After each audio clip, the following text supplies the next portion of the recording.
Okay, so let's get into this YouTube channel and start with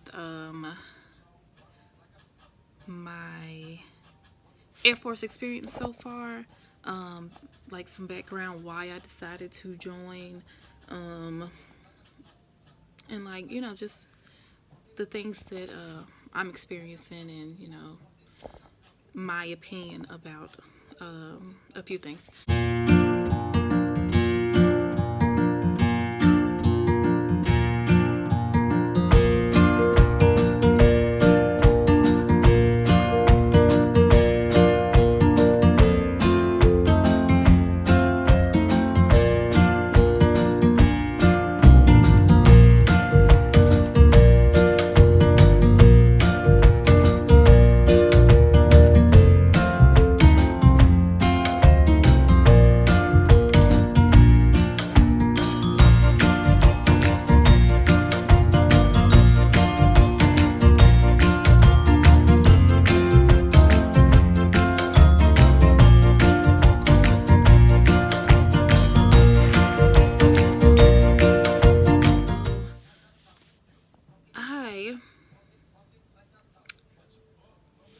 I work for myself right now. So yeah, I have a business called Amnesties, and basically I party plan. So cakes and cookies and candy apples, anything you think of, balloon columns, anything you think of dealing with the party, I do it. So yeah, so business is good or whatever. Um, I'm happy with it. I like it. It's different. I don't have to wake up early in the morning and go to anybody's job and make them successful. I get to be home with my kids, and I get to enjoy them and not be at just not I just be on my own terms, and I like that.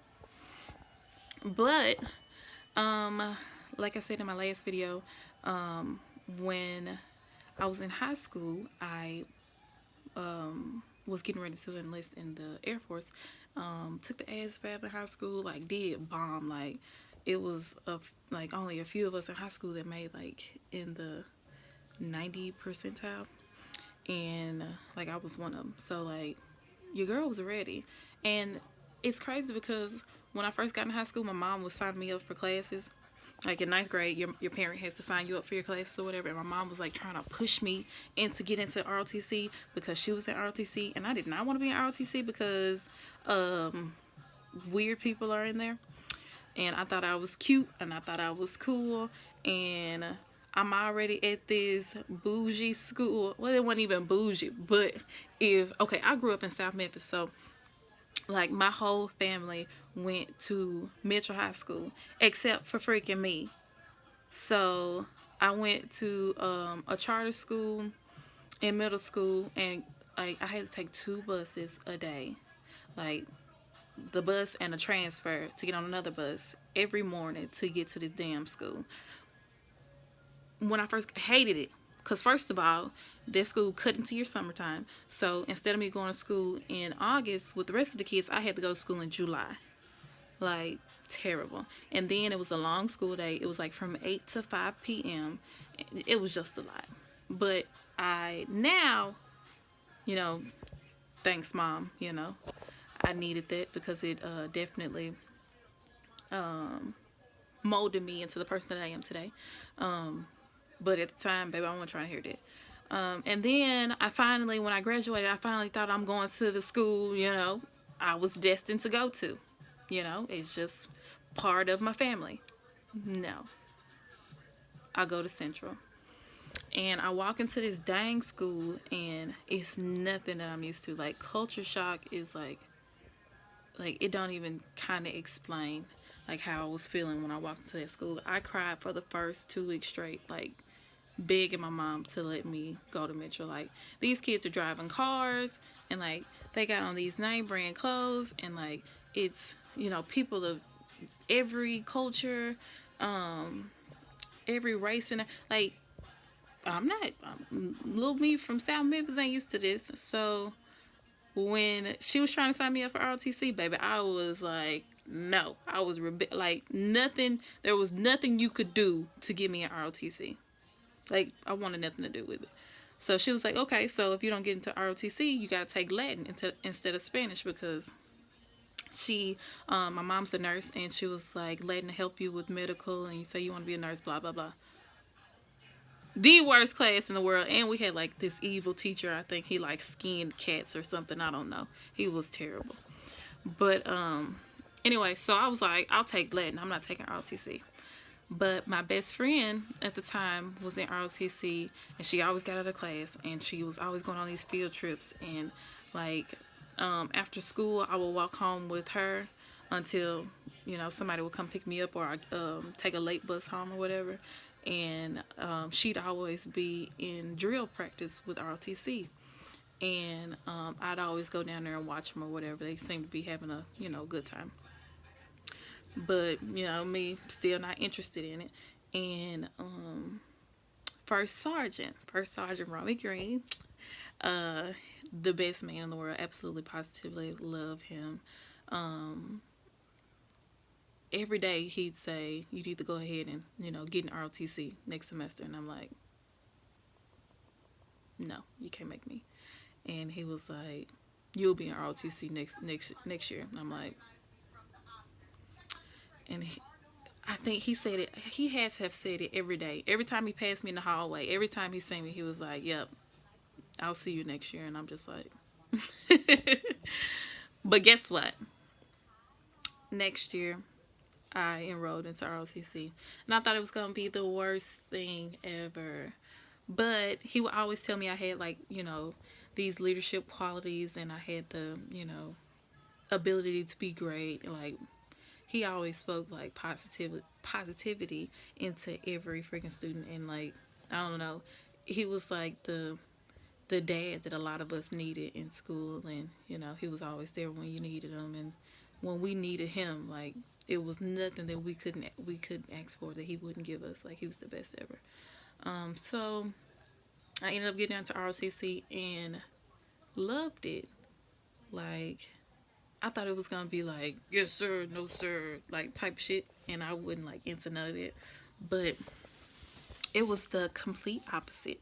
Like, I liked, first of all, I like getting out of class.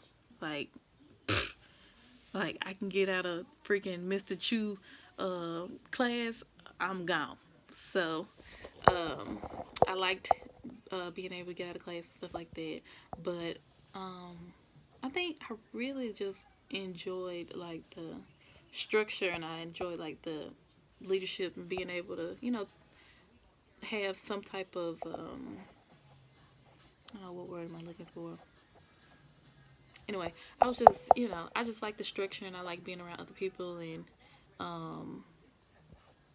he was right. Like, I was a really good leader. Like, people, it was easy for me to connect with people and talk to people.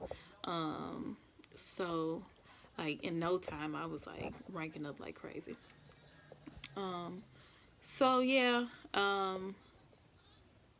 11th grade year, the recruiters had come up there, or it was a lot of Army recruiters that would come up there because we were Army JROTC.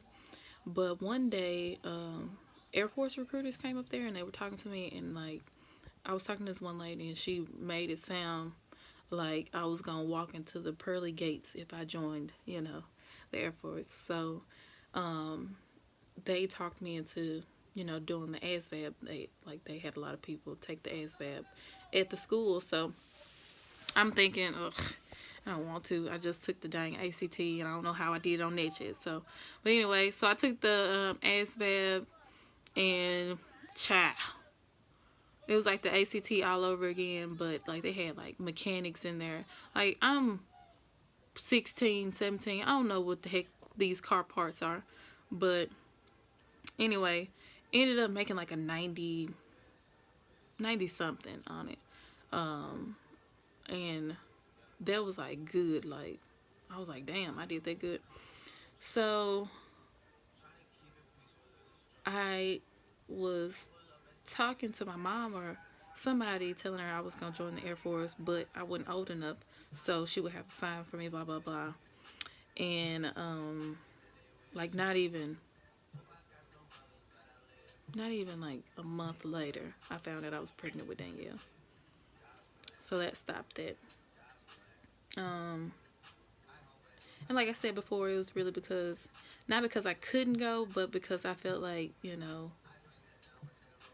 I would feel bad for leaving my child with someone else after, I, you know, it was me and it's my responsibility to take care of her. So I just gave up on those dreams, and just, decided to work and go on with life. Didn't even really think about it too much. Well, maybe I thought about it a few years ago, but nothing really serious. But I recently started, not recently, November. In November, I started working for myself and doing my own business or whatever, and it's doing well. But, you know how you feel like sometimes you're missing something? Like, everything's going right, like, money's flowing in, family's happy, like, but something just missing. So that's how I felt. But I couldn't figure out what it was. I'm like, okay, do I need to finish school? Like, do I need to, is it something to do with my kids? Do I need to, like, am I not doing something right? Like, I don't know. And one day, I ended up at a recruiter's office. Like, baby, I can't tell you what made me drive over there. Like, I was just minding my own business. Okay, yeah. So, anyway, I was just minding my own business, and boom, here I am at the recruiter's office. And I really just, I wanted her to just get some information and just, ask questions. Cause like I said, I don't even know why I was there. I just got there, I was just there. So I just wanted her to ask questions, and he was, my recruiter was actually, I think, the recruiter that I have now was actually, in there, but he was training. He had just got there. He, like, probably a week, if that. So I was asking him questions, and he was having to ask somebody else questions about it or whatever. But anyway, excuse me. He was like, yeah, so, if you're in college, you'll go in as a, if you have a certain amount of hours, you'll go in, with higher rank, and, basically, if you're overweight, you'll have to get down to this weight, or whatever, and, just simple stuff. It wasn't nothing like set in stone or nothing like that. But when I left, I was like, when I got in my car, I was like, yeah, I'm going. Like, I made up my mind right then that I was going. And then I went from doing my own thing, have my own business, to saying I'm going to the military, which is weird, but whatever. And I think it's really because it's like unfinished business. Like, it was a dream that I had, and I always wanted to go, and I couldn't go because I had kids. And now I don't have, well, I still got kids, but I don't have the excuse as to why I can't go, when I have every opportunity to go, and my village is strong, and the kids will be fine, and this will set them up and set me up and my family up, in the long run. So, sorry about the lighting, y'all. Like, it's dark now, and, yeah. So, I ordered a ring light, but when I got it, it was broken. So, wait on another one come in. Anyway, so, that's when I realized, like, okay, like, I'm overweight, like, not just, like, you could lose a couple pounds, like, I'm like, what was I, 217? And I thought I was supposed to be, like, I already told y'all about that, like, the whole 5'6" situation, or 5'8" situation. I'm really 5'6", so I thought I was supposed to be 186. So, like, I had to lose all that weight. So, and I was 217. So do the math. I'm terrible with numbers. I'm not gonna do it. You can do it anyway. So I was like, I talked to Maurice, and I was like, we gotta get these pounds off me. And so he was like, well, just find a gym. And I'm like, tried that before. and just really went in there bullshitting and watching Grey's Anatomy on the treadmill. That's all I would do. So I was like, well, maybe I need to find a personal trainer, because at least if I'm paying somebody all this money, you know, they'll hold me accountable, and I'm gonna hold myself accountable, because that's a lot of money. And so I ended up going to looking into LA Fitness, and LA Fitness is probably one of the most like one of the more expensive gyms in Memphis. So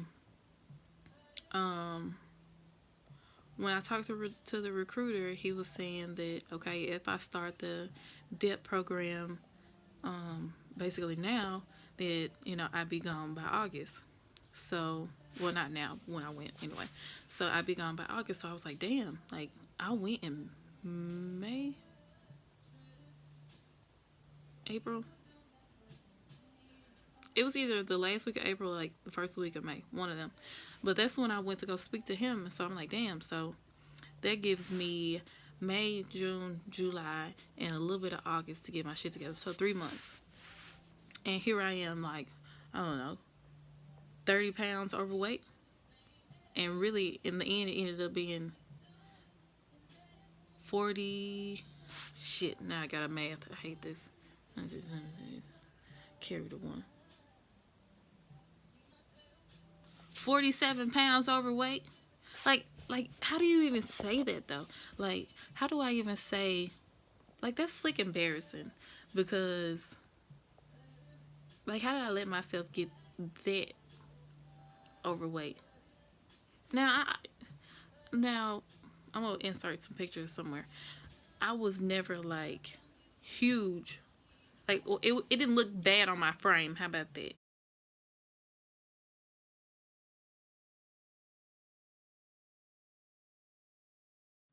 Like, your girl ain't wearing crop tops or nothing like that, or booty shorts, but, like, I wouldn't just, like, you know, nasty with it or anything like that.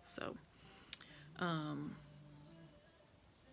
so yeah, I guess it happened and I didn't see it happening. And I guess most people are like that when they gain weight. Like, you just gain weight, and it's like, it's not a lot at once, so you're not paying a whole lot of attention to it. So when I stepped on the scale and I was 217, I could have passed out. Like, I'm over 200 pounds. Like, bruh. And my booty, I got like let me tell you, I got a big ass. So, like, I wasn't looking at it like, damn, bitch, you fat. I'm looking at it like, damn, bitch, you thick as hell. You know what I'm saying? So, and then my friends ain't shit, so they just be like, bitch, you ain't fat, you thick. When really I could lay off some of these little Debbie cakes, and I can, you know, step back from the pizza a little bit. But no, I'm thick, so they boosted my head up, and I'm sitting here thinking I'm cute. Anyway, so I immediately found a trainer, paid for it. It was expensive. It was like, so I paid for my 3 months at the gym. I wanted to go ahead and pay for that in advance. So it was $50 a month. So I paid the $150 to start, and then to get a trainer, it was like $360 a month, and it was like $99 to start. So I dropped like some coin, you know, to, you know, get my weight down or whatever. And when I tell you, it was worth every damn penny. Like, every dime, it was worth it. Because I swear to Bob, like, I would not have been able to lose that weight on my own. I wouldn't have been able to. I wouldn't have known what to do. Like, I can't tell you, well, none of them machines are still right now. So if it wasn't for them, I wouldn't have been able to do it. So thank you. I like I said, so it was 3 weeks. In 3 weeks, I got down to 181. 3 weeks, 217 to 181. Like, it was nothing. Like, I wouldn't, no fad diets, no, like, I wasn't starving myself or anything like that. Like, they when I signed up for that gym, like, they had somebody put me together a little meal plan, which, I mean, it wasn't bad, okay? But when you're used to eating whatever you want to eat, like, I can cook. Like, I get down on the fried chicken and lasagna and spaghetti and greens, all types of stuff. So, like, none of that.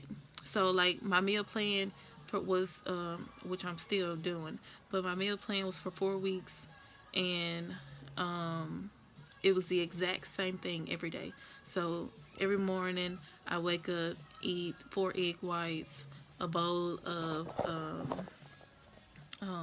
oatmeal, and not the good oatmeal either. It's like the shit that your grandma buys in that big ass can. Blueberries and a cup of orange juice. Am I missing something? No. And then for well, I had pre-workout. Pre-workout was rice cakes, which yeah, I'm not a fan. It's like chewing cardboard or something. I don't know. So it was rice cakes and a banana for my pre-workout, and then after I'd have lunch, and lunch was a wrap, and it could be 4 ounces of deli turkey, deli chicken, or tuna, and like 2 servings or 3 servings of vegetables.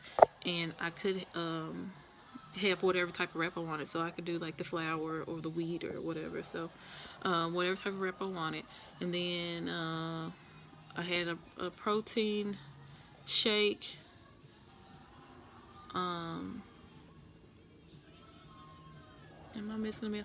I had a protein shake, and then I had dinner was 4 ounces of chicken and 2 servings of veggies and a serving of fruit.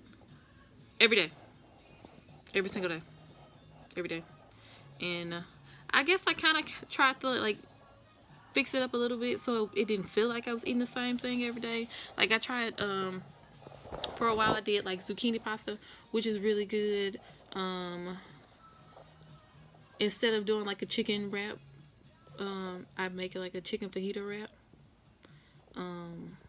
It wasn't nothing I could do to the breakfast. Like the breakfast was just the same every day.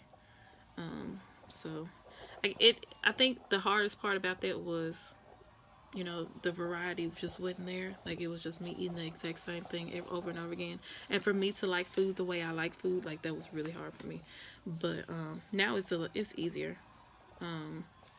But yeah, I didn't lose the weight in any in a weird way or bad way.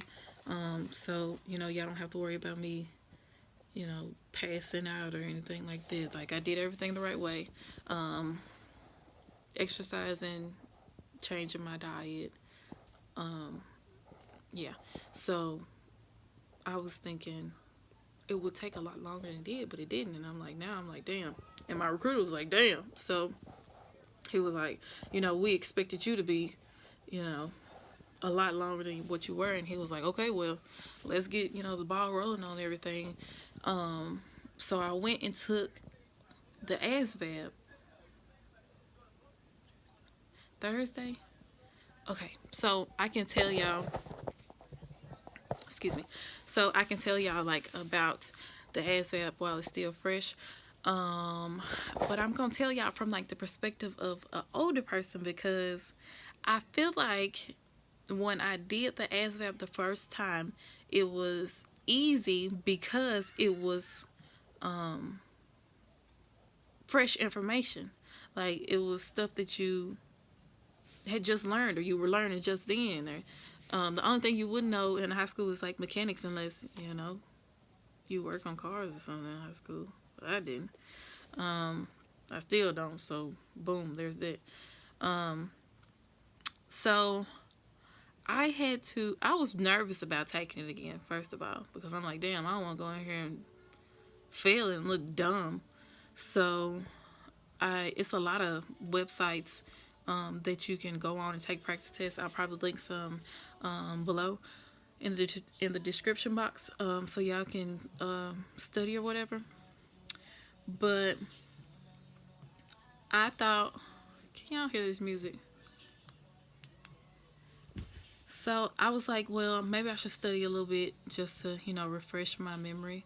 And thank God I did, because I did not remember some of those formulas, area and volume, and I guess I did remember some of it. It's just I just had to refresh, you know, remember, basically, just go over it a little bit.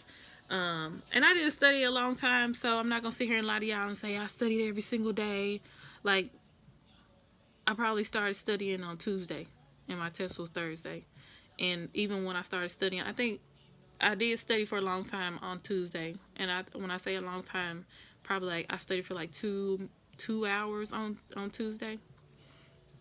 And Wednesday, I just like scanned it, like took one of those little 10-minute tests to see, but nothing like major. Because the only thing you really can study is the math. What is it called? The math portion. Is it some type of reason? Math, something, reasoning, something. I don't know. So it's like two math portions. It's math problems and it's math. It's like the word math. I don't know what you call it. Anyway, so regular numbered math problems, algebra, geometry and stuff like that, and then like the word math, like the word problems. Yeah, that sounds right. And I guess you could study the science part, but it's like all over the place. It's not like just one part of science. Like they'll ask you about weather and moons, and let me see what else was on like the science. There was a little bit of anatomy on there, but I was really good at that part because nursing school. So yeah, I knew a lot of that stuff from like biology and A&P and stuff like that. So it's a lot of that on there. I think there was a few questions about like species and stuff like that, animals. I can't really remember everything. Man, when I tell you that test long as fuck, it's long as fuck. Like, it just keeps going. It's on computers now. The last time I took it, it was on paper. So I knew when the end was coming. These damn computers, like, I swear to God, like, after a certain period of time, I started getting excited because I'm like, damn, is it not going to stop? Like, why want to quit? Like, my brain was hurting. Like, I feel like my brain was bleeding. It was coming out my ears. Like, it was bad. But then again, it's because I have not sat down for like a standardized test I graduated in 2010. So it's been a while. So, yeah. I would say if you're not good at math, definitely study that. Like, go over formulas, go over like the PEMDAS, go over volume and area, fractions, fucking fractions. Like, I wasn't even good at fractions in high school, so I'm not even, like, I was winging it. But definitely, YouTube has a lot of videos where it helps you with fractions. So you'll have to add some fractions, you'll have to subtract some of them, multiply, divide fractions, all that's in there.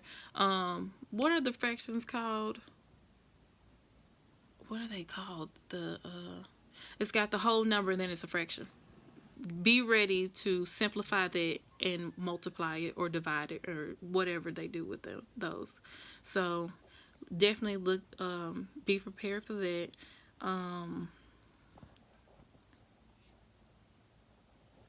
Just be ready for. I think everything else is pretty self-explanatory because all you gotta do, if it's an X and you gotta solve for X, you know how to do stuff like that.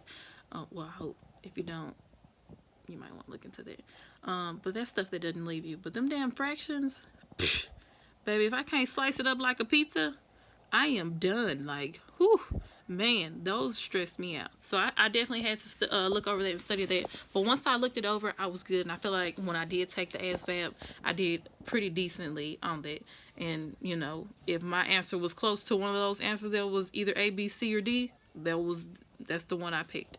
So, and I apparently did good on it.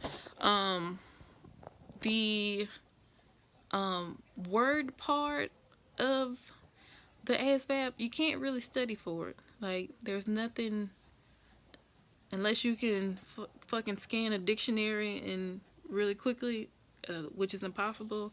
It's hard to study for it. It's what you know at the time. And if you don't know it, try and put it in a sentence and see if you can make it make sense. And even if you can't make it make sense, guess.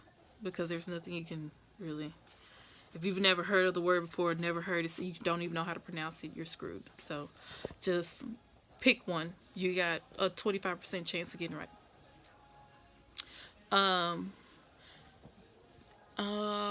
Reading comprehension. If you can read, you should be able to pass it. Like, just pay attention. Do what they taught you in high school. Read the question first, scan the answers, and then scan the paragraph for the answer. But read the question twice. Don't just read it once, because it's like those underlined knots get me every time. So I had to slow down, because sometimes I think I know it all, and I'll try and hurry up and do something quickly, thinking I know it's right, and it's wrong. So read the question twice, look at the answers or your answer choices, and then scan the paragraph. Am I missing? So there'll be a mechanics part to the test. I don't know how I did on that. Oh, I do know how I did on that. I actually have my test scores from ASVAB. I don't know if I can show that, but I'll see if I can. If I can, then I'll put it on here. But I did damn good on the mechanics part, but only because out of luck. So I was like, when he was trying to like talk to me about jobs, I was like, don't do me, don't do that, don't put me in nothing mechanics. That was fluke, complete accident. I don't know shit about cars. Like windshield wipers, brakes, gas, I can, maybe. But some of the stuff is self-explanatory. Like they were asking something about the brake pads or something, and what they did or something. And I'm like, well, I don't know. I think that's what, helped stop the, I don't know. It was an answer on that. It sounded like it made sense. So some of the answers are pretty self-explanatory, but some of them are like,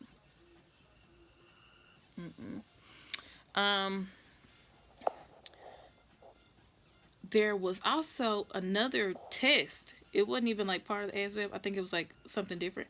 It was another test on there that had something to do with like computers and programming and all types of stuff. If I got a single answer on there right, I'd be amazed. Like it was asking about all types of stuff that I wouldn't know a single thing about. So if you're good with computers, then that might help you out. Like, I don't know. It had like the HTTP stuff, which one's correct, which one's formatted correctly, and it had like what part of the computer does this. If you had something gigabytes, how many? I don't know. I have no idea. I can't tell you shit about computers. So if you know about computers or if you're good at that, you'll do great. So yeah, that's that. Then it's another part of the test where it's like a personality aptitude type thing. And really, I was telling my recruiter, I'm like, that test is some bullshit. Because it'll be questions like, okay, that it's basically saying which one's closer to your personality or how you feel about a certain thing. And it'll say like,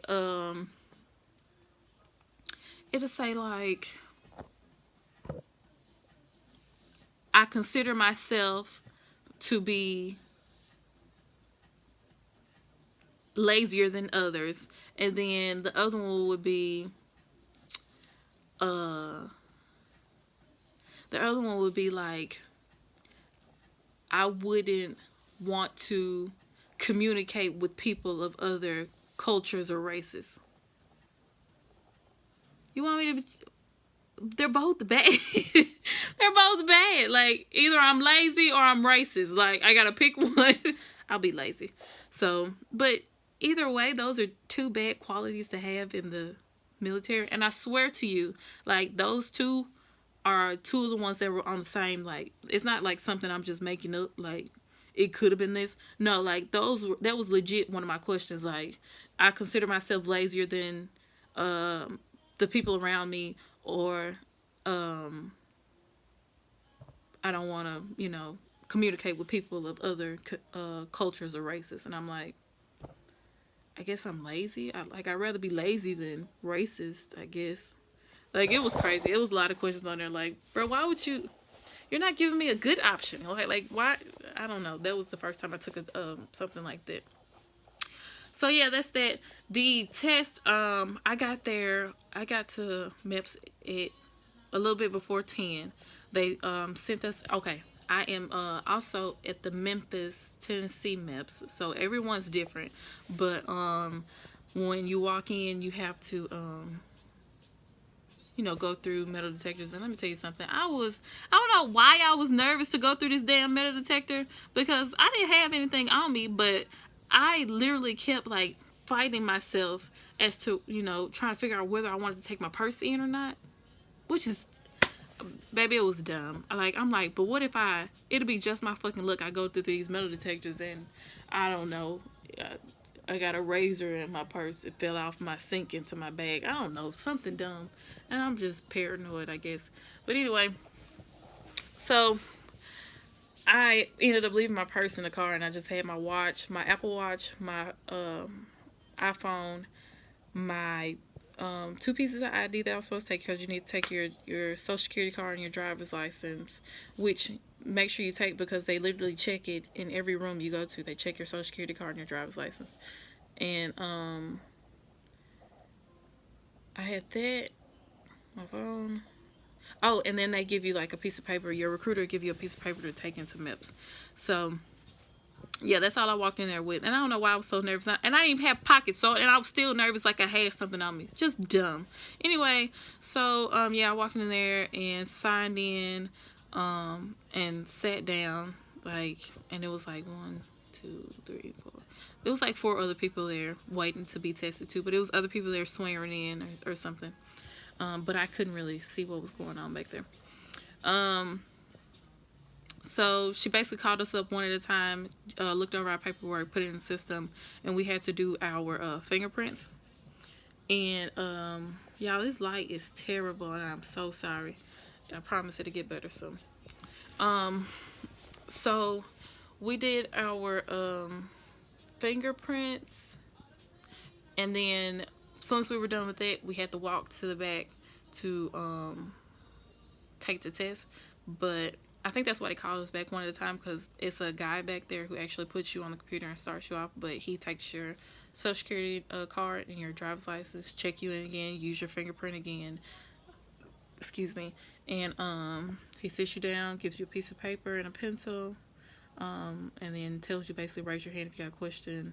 Of course, not about the test, but if something happens and you need some help, the computer shuts down or something. Anyway, so yeah, I got there. I got 2 MEPS a little bit before 10. I probably went back there at 10. They don't let you take your cell phone or your Apple Watch, anything electronic. You can't take it to the back. They've got these lockers that they make you lock everything up in before you go back, before you even sit down in your chair. Like as soon as you walk in and you sign in, they tell you where to go lock your stuff up at. So you won't even have a phone sitting down waiting. So no phone, no watch, and no clocks.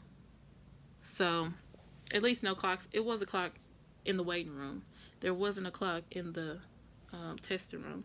So literally, I feel like it was going on forever. Like I had no recollection of time. Like there is a time that you have to do that portion of the test at the bottom, and then at the top it has like the time that you have left in the test. But I was so stressed out I wasn't even paying attention to it, but it just felt like the test just kept going and it kept going, and I finished with one part, and then boom, there's another part, and then it kept going, and then it kept going, and here's another part, and then it's still going.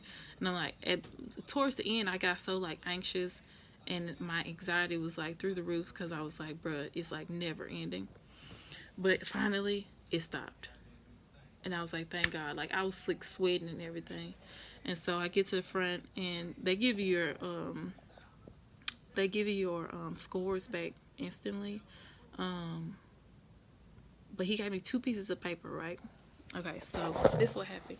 He gave me 2 pieces of paper and said, take these to the front desk. And it had my social security number on it, my name, and it was some letters, and then the number 50 on it. And I was like, I made a fucking 50. like, I was so disappointed in myself, especially because my standards were high because of high school, you know. I did my thing. So I'm looking at this paper like, bitch, you made a fucking 50. I was so embarrassed, bro. Like, a fucking 50. Like, I was so embarrassed. Like, it wasn't even funny. Like, I wanted to cry. Like, I was like, hell no, fuck this. I'm going home. So, um, I I was like, I ended up having to sign out with him with my fingerprint, and then I had to go to the front, take my sticker off, and sign out again with my fingerprint up there with them. And I gave her the paper, and like, I didn't even want to say shit. Like, I ain't like, all right, thank you, and I was ready to go. Like, when I made it back downstairs, the security guy was like, good luck, and I don't even think I said nothing to him. I just walked out. Like, I was like hurt. I was like, damn, bitch, you made a fucking 50. So, oh yeah, he gave me an envelope too to give to my recruiter. And so I called my recruiter as soon as I got to the car, and I'm like, I think I failed. And he was like, why'd you say that? And I'm like, because like, I saw the paper and it said 50. And he was like, you opened the envelope and it said 50? And I was like, no, I didn't open the envelope. And he was like, well, how do you know you got a 50? And I was like, well, I was being nosy and I saw the paper. First of all, that's what I get for being nosy, not knowing the fuck I'm talking about. So I was like, yeah, I was being nosy and I saw the paper and it said 50. And he was like, are you sure? And I'm like, yeah, I'm sure I saw 50. And then he was like, well, you know, don't panic. A 50 is not bad or anything like that. And I'm like, I made a 90 something my first time. I'm not accepting a 50. He was like, yeah, I understand. You know, if you don't do it, you might as well aim high. And I was like, yeah. So he was like, have you opened the envelope yet? And I was like, no. I thought I was supposed to give it to you. And he was like, no, go ahead and open it. You just can't open it in there. You in your car, you can open it. So I opened it. And like I said, if I can show it to y'all, I will. I'm gonna have to like scratch some stuff out because my personal information is on there. But whatever. I opened it and it was like a billion numbers on there. Like, I was like, it's too many. It was like letters and numbers. I had already been through a lot emotionally and mentally in the damn testing room. It was just like too much for me to handle on that piece of paper. It was just too many letters. It was too many numbers. It was too many sections, and I didn't know what to look at first.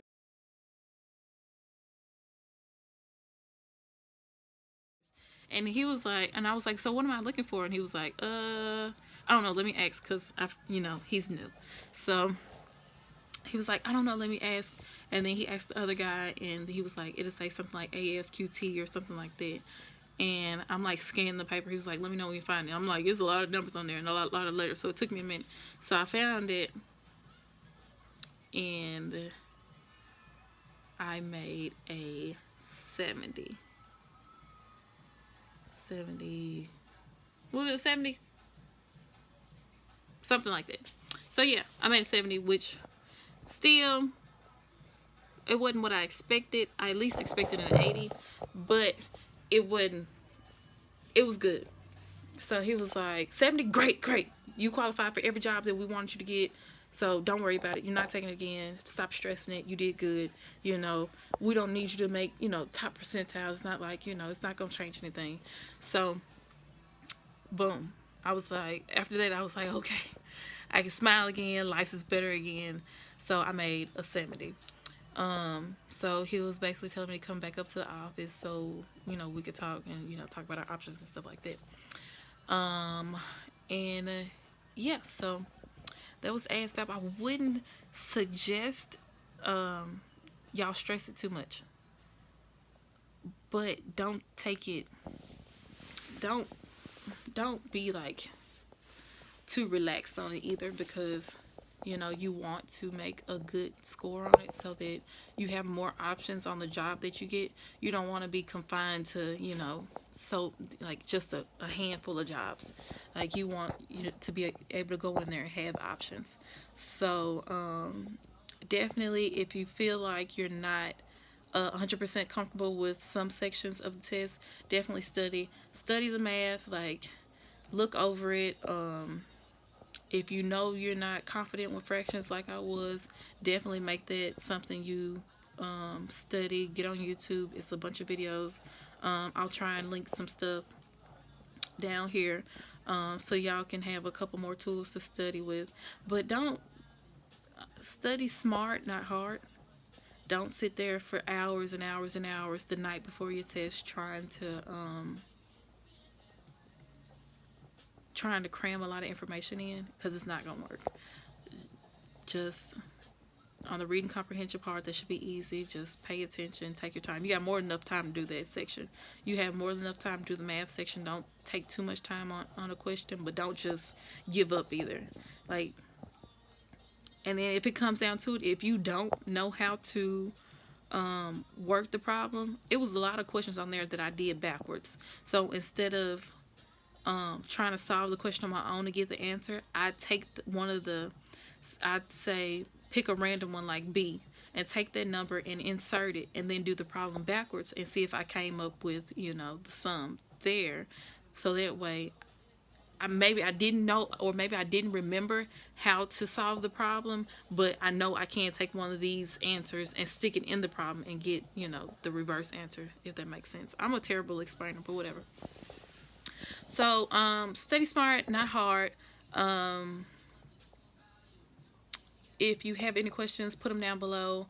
Don't forget to like and subscribe. I got a lot more videos coming up. I have to go see my recruiter soon to get my date to go to MEPS. So that'll be exciting, and I'll keep y'all updated on that. My next video will probably be soon. I don't know when, but it'll be very, very soon, because I am still losing weight, even though it's not. We'll talk about that later. Like, I don't have to lose any more weight, but I am, because I want to be physically prepared to leave. So, yeah, that's that. And also, I'm like trying to get my family physically and mentally ready for me to be gone, because I basically, well, I'm the wife and the mom, so everything gets done by me. Maurice goes to work every day and works his butt off to make the bacon, and or bring home the bacon. I make the bacon because I make the bacon. And so I do everything else. So I'm going to be doing a lot of shopping to stock the house up, because Maurice, I can probably count on my hands how many times Maurice has gone to Walmart or Target or anywhere for household goods. I don't even think he goes to Walmart for anything that he would need. If he needs anything from Walmart, he'll just wait for me to go and just tell me to get it. So I feel like it'll be easier on him when I leave if I have everything stocked up, so he won't have to go buy little, frivolous things, tiny things. So yeah, y'all see me doing, I'll probably record or vlog myself organizing closets and stockpiling on stuff, so it'll be easy on him, because it's gonna be a definite change for me, but it's gonna be a lot on him. So y'all keep him in your prayers. If y'all have any suggestions on things that he can do to make it easier for him to adjust to this new lifestyle that we'll be living soon, or anything that I can do to help keep the house running smoothly while I'm gone, please leave that below, because baby, I could use any type of help that I can get. So I will see y'all in the next video. I'll talk to y'all soon. Bye.